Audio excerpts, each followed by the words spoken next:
مہمان آتا ہے اس سے پوچھتے ہیں ہاں جی کیا چلے گا، ٹھنڈا چلے گا، گرم چلے گا، آپ کھانا کھائیں گے، اور جی کیا چاہیے آپ کو؟ بھائی میاں وہ مہمان آیا ہے، جو کچھ ہے پیش کر دیں۔ ہاں واقعی ہر چیز تیار ہے اور انتہائی بے تکلف ہے، پوچھا تو اور بات ہے، ورنہ جو کچھ ہے لا کے حاضر کر دیں۔ اور یہ جو کہتے ہیں کہ ٹھنڈا یا گرم یا کھانا، تو ڈاکٹر منظور مینگل صاحب نے فرمایا کہ ایک پٹھان بھائی تھے، ان کے پاس آیا تو اس نے کہا کہ وہ کھانا خراب، یہ کیا ہوتا ہے ٹھنڈا گرم یا کھانا، سب لاؤ۔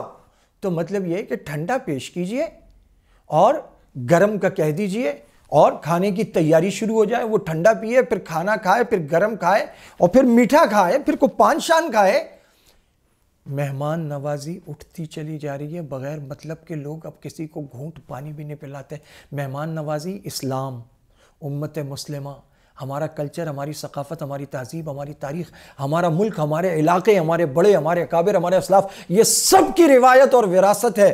مہمان نوازی سکھائی جانے والی چیز ہے، اب سکھانی چاہیے ہمیں اپنی اگلی نسلوں کو۔ یہاں تو 10 سال بعد بھی کوئی ملتا ہے، السلام علیکم، کیا حال ہے، ٹھیک ہے، انشاءاللہ جلد ملتے ہیں۔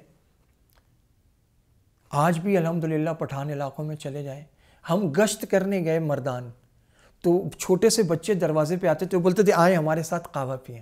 وہاں ہر آدمی آپ کو پوچھ رہا ہوتا ہے۔ مہمان نوازی ہماری وراثت ہے، اللہ تعالی ہمیں اچھا مہمان نواز بنا دے۔